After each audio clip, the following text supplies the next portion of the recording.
Clark and Project B is turning heads, man, after Sophie Cunningham went on her podcast to spill the beans, allegedly, about her not joining. Guys, for this one here, we got to go all the way up to Indy. Let's get it. Let's go.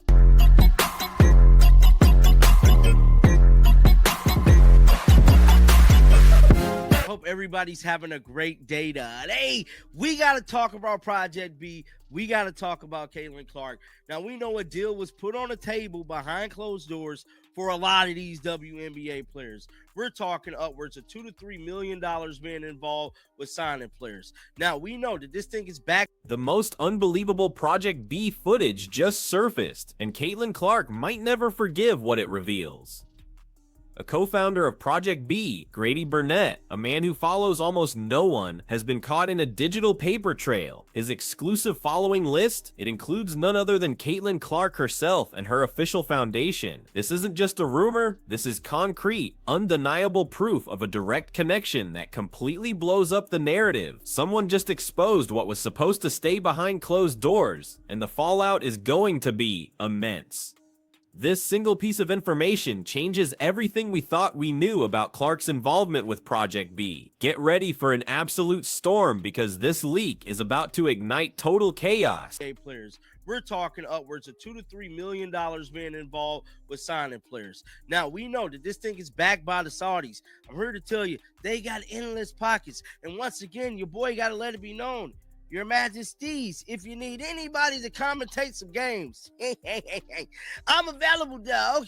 Now, I'm here to tell you, a lot of players have signed. Kelsey Mitchell, Sophie Cunningham, and a host of others. Now, those are the only two Indiana Fever players that had signed on the dotted line to join Project B and get that bag. Now, Sophie Cunningham did a podcast, and she pretty much confirmed, for the most part, allegedly, that Caitlin Clark.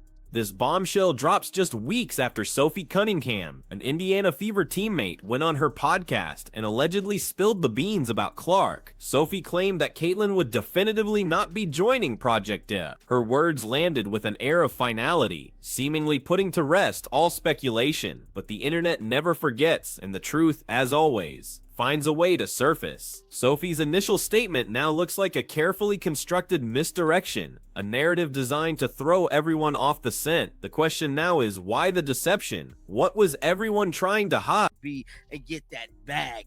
Now, Sophie Cunningham did a podcast, and she pretty much confirmed, for the most part, allegedly, that Caitlin Clark would not be joining.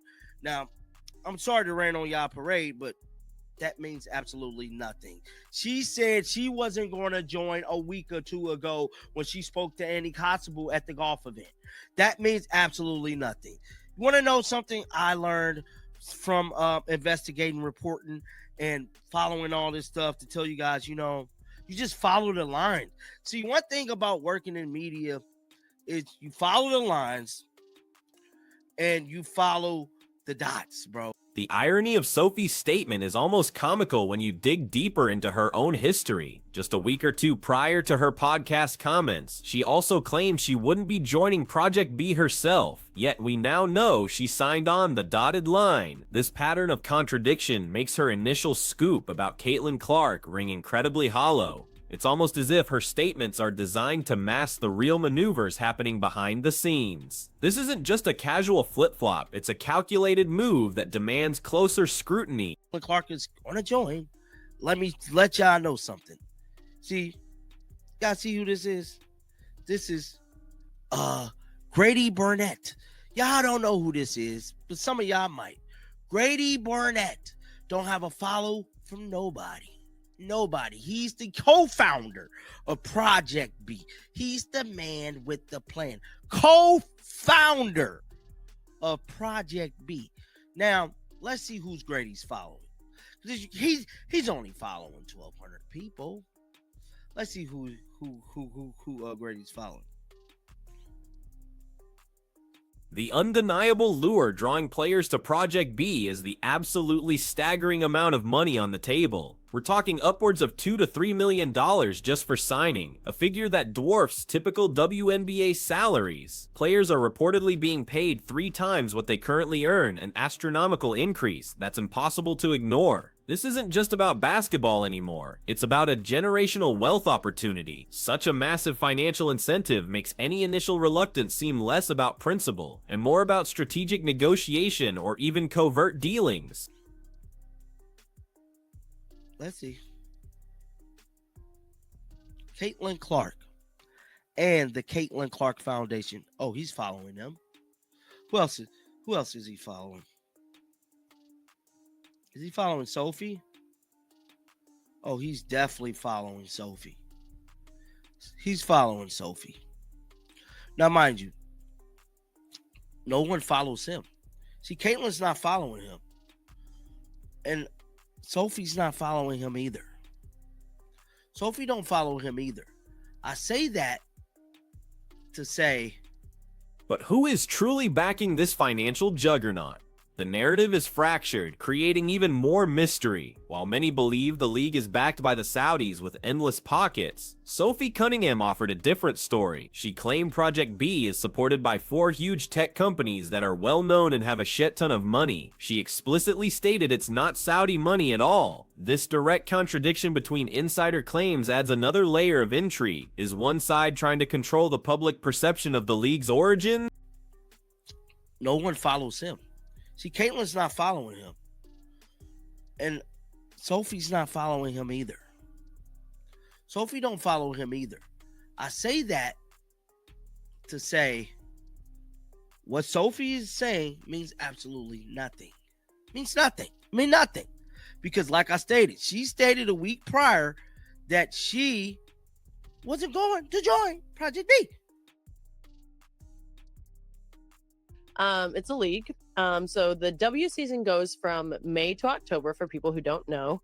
And this league will go in our off season. So Project B itself is an unprecedented global basketball experiment, operating across 7 different markets worldwide, 2 in Asia, 2 in Europe, 2 in North and South America, and 1 elsewhere. This unique structure allows players to travel, experience new cultures, and play a tasteful amount of basketball without burning out. It's designed as an off-season league, distinct from others like Unrivaled, providing an alternative for players seeking both compensation and a balanced lifestyle. This innovative approach is a game changer for professional athletes. and that's why people are like moving towards this. And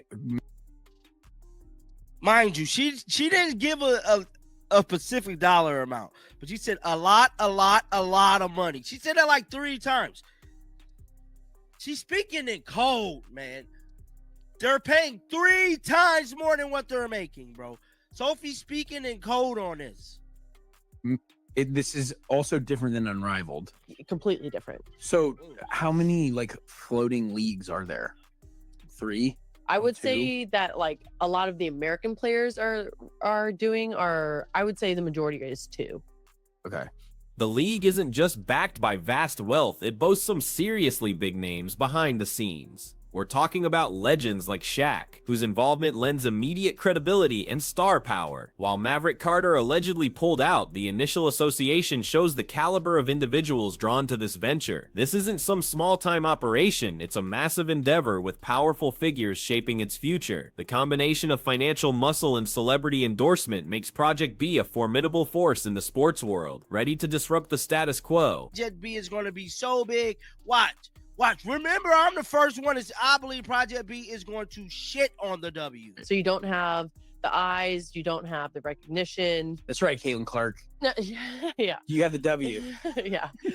I tried to get her to like play in this one. She's like, no. I saw Kelsey Mitchell's playing. Yeah, which I'm super excited about. Yeah. Super excited to play with Kels.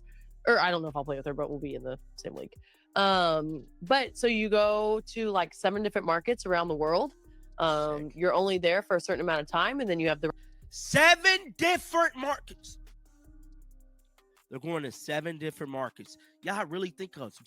Sophie Cunningham herself initially turned it down twice, explicitly stating she didn't want to play overseas or year-round. Yet, after learning more details, she made a complete U-turn, recognizing it as a great time to expand my brand globally. She also noted it would help her stay in shape and play all year round as she's hitting her prime. This dramatic shift from outright refusal to enthusiastic acceptance speaks volumes about the persuasive power of Project B's offer and the unique benefits it provides. Her transformation reveals a strong magnetic pull. The fundamental question looms: can Project B truly stand against the established platform of the WNBA?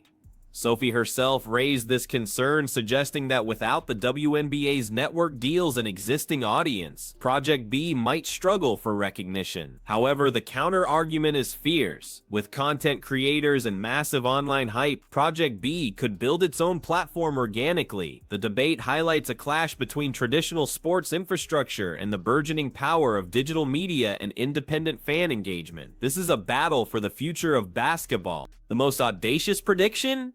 That Project B is poised to shot on the W, completely overshadowing the established league. This isn't just bravado, it's a deep belief that the unprecedented financial incentives, global reach, and star power will draw unparalleled attention. If players are getting paid exponentially more, the quality of play and the overall spectacle could reach new heights, pulling eyes away from traditional circuits.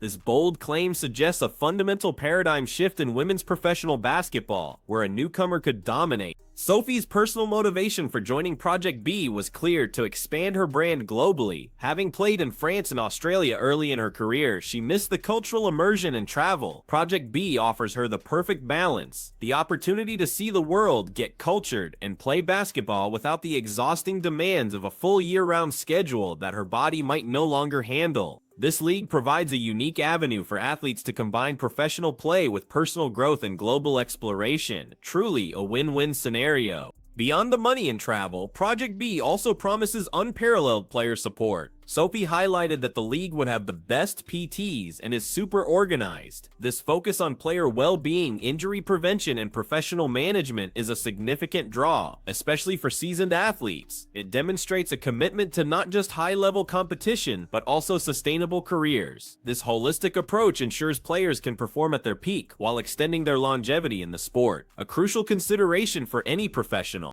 Sophie's extensive travel background, with 7 months in France and a stint in Australia, fueled her desire for more global experiences. She expressed missing the cultural aspect and the fun of seeing the world. Yet, she also acknowledged her body's limitations, not wanting to play year-round anymore. Project B presented the ideal solution: a chance to indulge her wanderlust and play a tasteful amount of basketball that wouldn't lead to burnout, while still allowing her time to pursue other interests back home. It was a perfect match for her unique needs. The excitement around Project B is palpable, even inspiring personal dreams. The sheer thought of its global reach, spanning 7 different markets, made one commentator declare his intention to get a passport and hop on a plane to attend games. This speaks to the league's potential to capture imaginations beyond just professional players, creating a unique international fan experience. The idea of traveling the world to witness high-stakes basketball is an irresistible proposition, showcasing the broad appeal and global vision of Project B.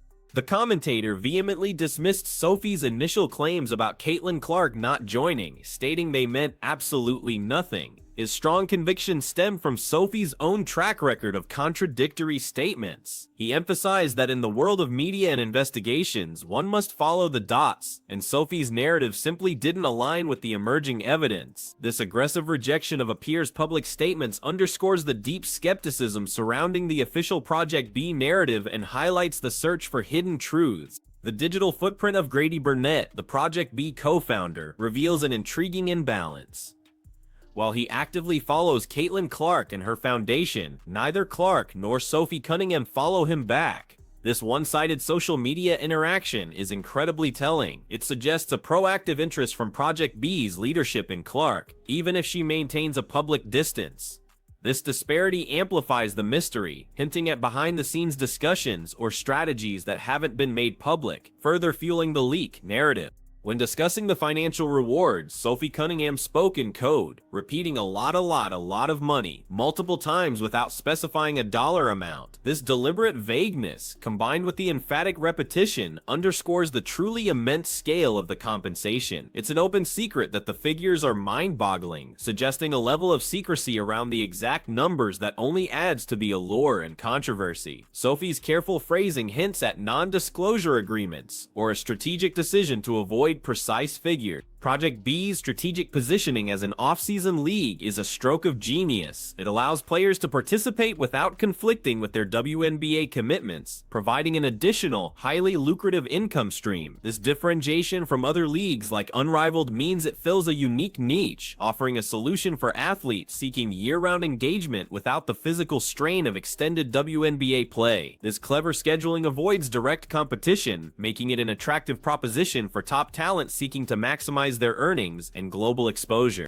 The commentator's unbridled enthusiasm for Project B is infectious. He declared his intention to build entire channels around it, predicting it would become the hottest thing smoking on YouTube. This personal investment stems from his belief that the league deserves to be hyped up because these ladies are getting paid. His unwavering conviction that Project B will disrupt the landscape and his promise to be at the forefront of its promotion underscores the sheer excitement and revolutionary potential he sees in this venture. This is more than just a league, it's a movement. This entire saga rips open the curtain on the opaque world of professional sports deals, exposing contradictions, hidden interests, and the sheer power of unprecedented money. From Sophie Cunningham's conflicting public statements to the undeniable digital footprint of Project B's co-founder, the truth is far more complex than any initial reports suggested. The leaked footage ignites a firestorm, challenging narratives and potentially forcing players and even leagues to reevaluate their strategies. The game is changing and the seismic shifts are just beginning.